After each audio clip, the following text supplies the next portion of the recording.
Hello, how you doing? This is Len Nevin with Loyalty Home Group at eXp Realty. Just want to get a little bit local here. Just looking at some numbers. Today's date is the 2nd of March, and just kind of looking at the Phoenix market and what's going on and everything that we're seeing inside of the real estate industry.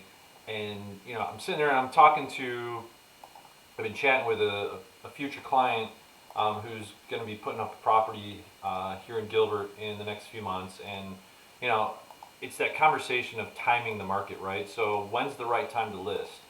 And, obviously the answer to that's typically is going to be whenever it's best for you.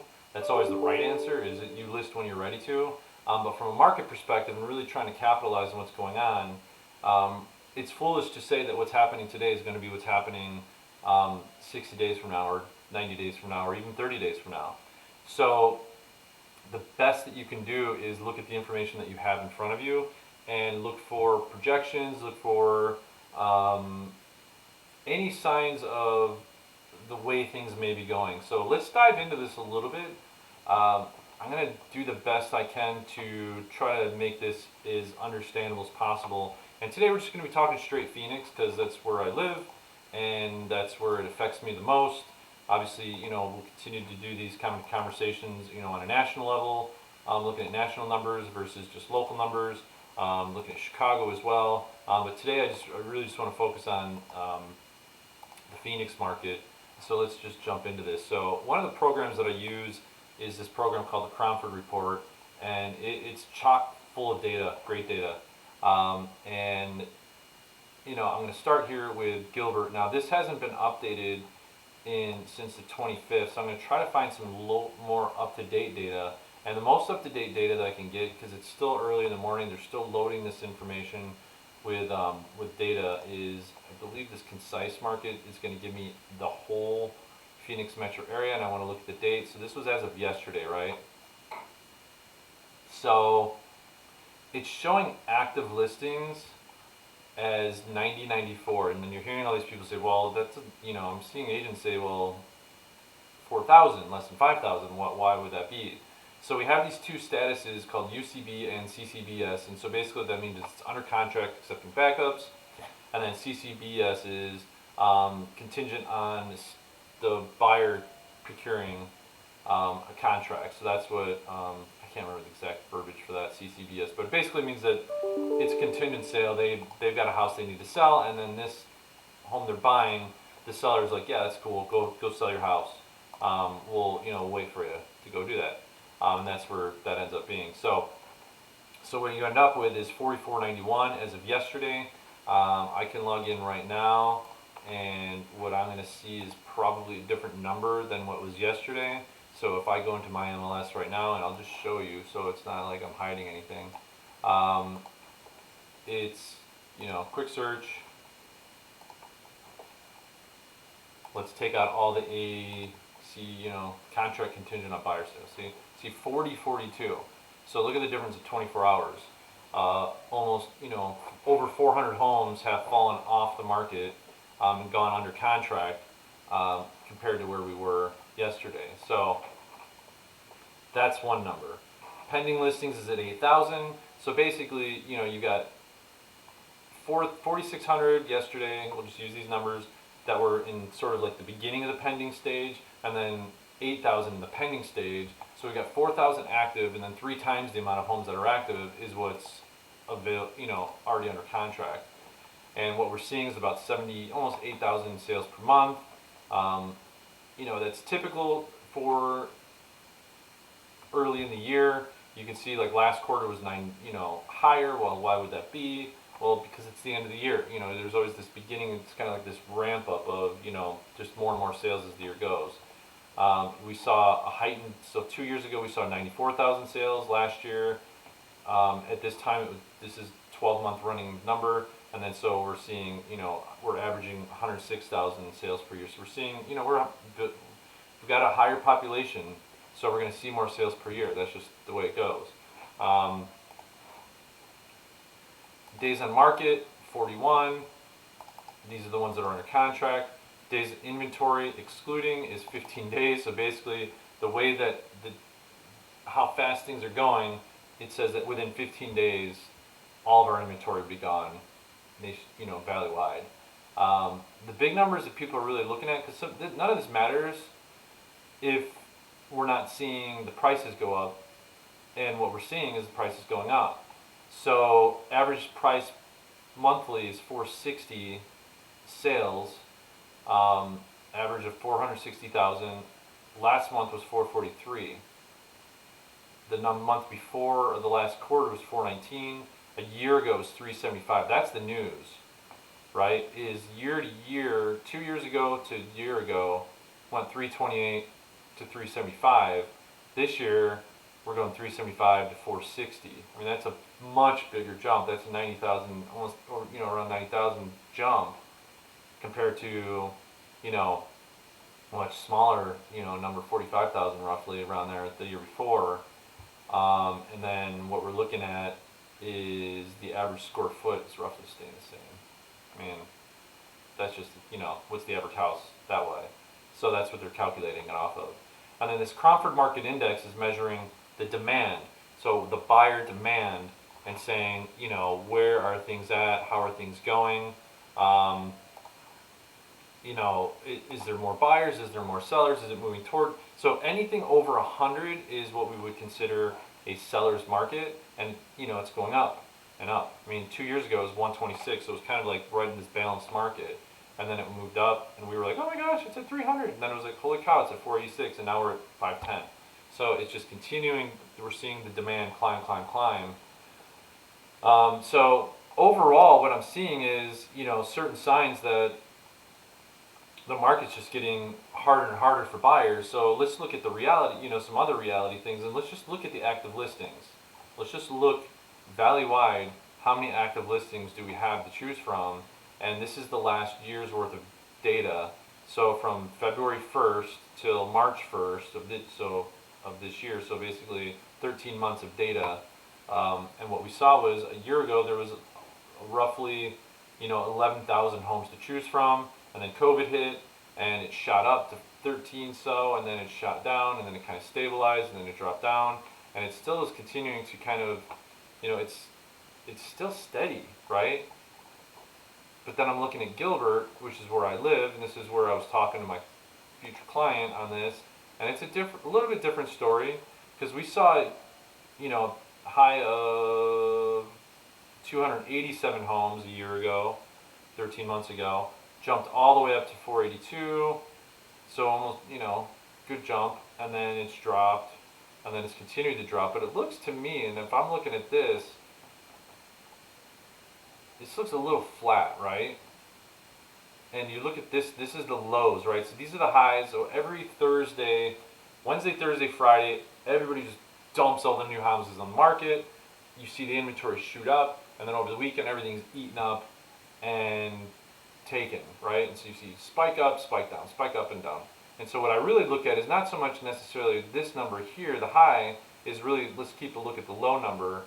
And this is sitting around a low of 68. This was 68. And so the big question is where's this? Where's the low in our little dip gonna go? So let's go back to here and say, what's the active inventory in Gilbert? And so this tells me thought it said 71. Come on. Gotta love when the computer doesn't move as fast as you want it to. 71. So right now we're three higher. There's 3 more homes available this week than there was last week. So we'll just kind of see where that closes off as far as this report. But to go, it spiked up to 115, and now it's going to drop back right in here. So you can see this big loop. But it still sits at that steady low number. So even though you're seeing a bigger spike of homes, it's like they're just being gobbled up like Pac-Man. So it appears to me that even though it's, it's steady, but if I see a higher number of homes hit the market and then they all get scooped right back down to the same low, then my guess is there's more buyers. And so one of the numbers I look at is the Cromford Market Index, and unfortunately this doesn't update inside of the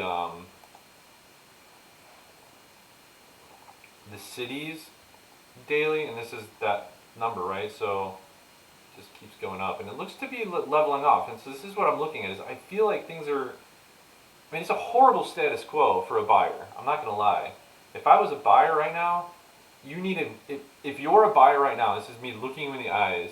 You need and really, you need a good agent who knows how to navigate through this stuff.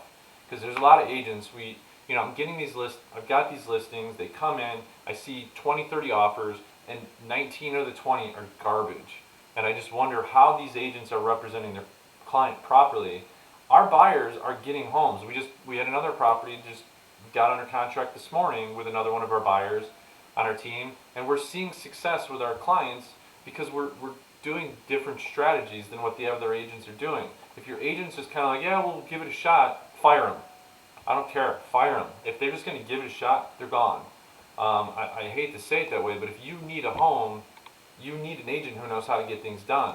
So find somebody who's like, look, I got some ideas, I got some strategies that are working, and it doesn't necessarily mean, throwing the kitchen sink at the thing, but it's, some strategies. Like our client went 5,000 over asking price and got the house. In this market, only 5,000, and we got them the house. So you got to know what you're doing. We had another client over the weekend, client of mine, came in right, at list price, came in, done, solid, under contract. Moving forward, not having to go crazy. So different strategies that are working for our clients. And so this is the city by city, and this is where I was saying this doesn't update weekly. So the last time this updated was the 25th, which was last Thursday. So it's going to be a few more days until I see how the March, surge kind of comes in, and you can see, it typically goes up and it's kind of steadying off, right? And we saw that all fall, and then it kicked up in the winter, and then shot up in the spring, and it seems to be, kind of flatlining over here, which is not a bad thing. Stability is good because it's predictable, and then buyers know what they're dealing with, and the agents can figure it out. I like to think that we're ahead of the curve. Now in Gilbert, we're seeing this demand curve drop over the last few weeks. And so we saw a massive spike, and then it seems to be dropping a little bit. And when you go back to that other chart that I was just showing you, you can see why. But I'm wondering, I'm gonna guess that based off of what I just saw over the weekend, this will either flatline or it might go back up. It's just my guess. I have no clue from that perspective. But my guess is we're gonna see the demand start to increase again, just based on the fact that you saw a higher amount of homes hit the market and they were just gobbled up instantly. So that means in my opinion, there's more buyers picking up even though there's a higher demand. So we'll see how that equates. But really at the end of the day, I'm starting to see a little bit of stability. Your agent should know what's going on. Excuse me. And, if you're a seller, you need an agent who understands how to read these things and how to time the market. If you're like, look, we don't want to have to deal with the school and, changing schools or, dealing with showings during school and everything that goes into selling your house in the middle of the school year, and you want to wait until the kids are out of school. Well, there's a lot of people who are thinking the same thing. Well, what's that going to mean? And so if you're trying to time the market, do it with real data versus just gut feeling. And what I'm telling this client is saying, look, this is all demand, this is all fine, but let's look at the last one, which is prices. And let's just look at list price per square, or see if I can find sales price per square foot. Hang on. Under contract price, that doesn't do anything. I guess I'm looking just for the average list price. List price per square foot. It's really average price per square foot, I guess is average sales price.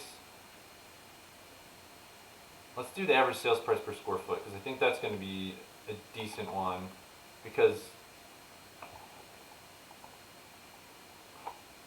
yeah, and so you're saying this is the average price per square foot in Phoenix since 2010.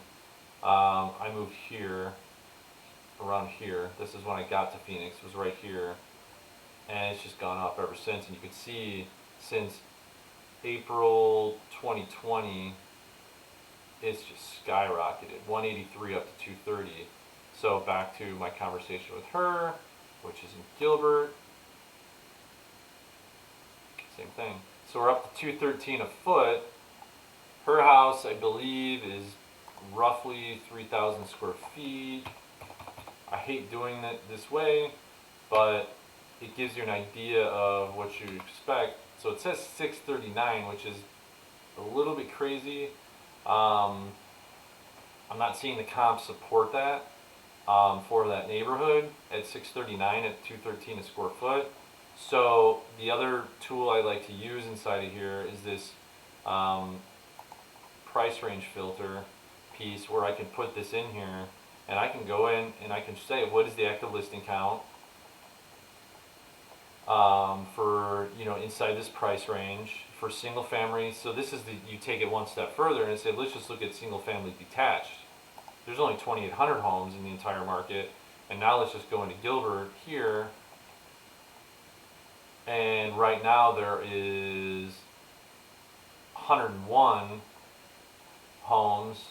You know, you can see there was that spike, right? And it hasn't caught up yet, because this is data as of yesterday. So I run this report tomorrow, I'm going to end up with a whole, you know, lot different data than what I'm seeing right now, which is fine.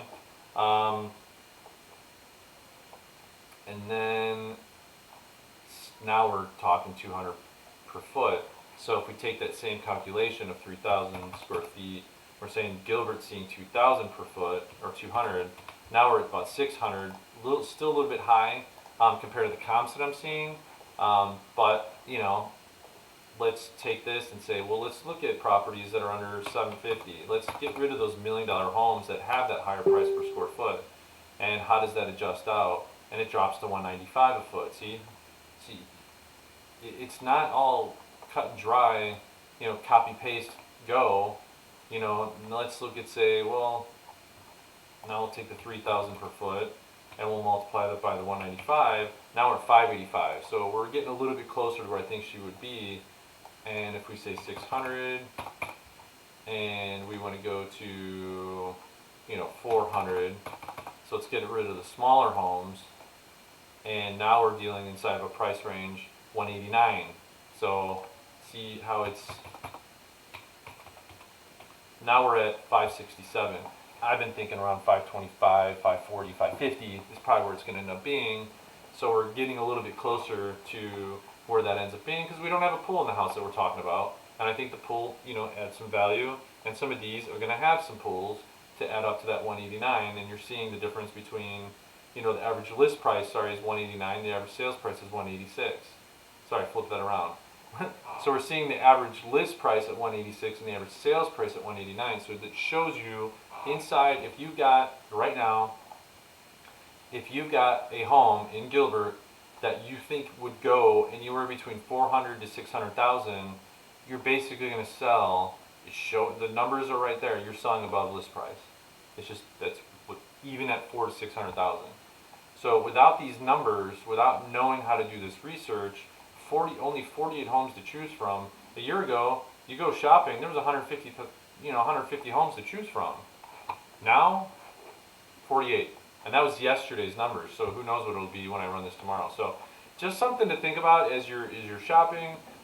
You know, it's not just, hey, I'm a real estate agent, I have access to a lot box, let's go look at houses and, you know, give it a shot. You know, you've got to know why you're going out, what you're going out with, you know, what you're looking at, and what it's going to equate to, and how it's going to affect you. So if you have any questions on any of this stuff, if you want me to dig a little bit deeper into your specific neighborhood, I can do this, not to this depth, but I can do these types of analysis in, you know, Illinois, using that MLS data. Obviously here in Arizona, I mean, I can go by zip code. Like, I live in 85234, so I can take it one step further, and I can say, okay, what's happening in 85234? Well, we're above, you know, we're at 187. here, there's 7 homes in my zip code that are for sale between 4 and 600,000. So if your budget is 4 to 600,000 inside of Gilbert and you want to be in 85234, well, you got to go fight with everybody else over the 7 homes that are available inside that price range. So it's, it's a reality of what we're dealing with, but it is what it is. So that's what I got.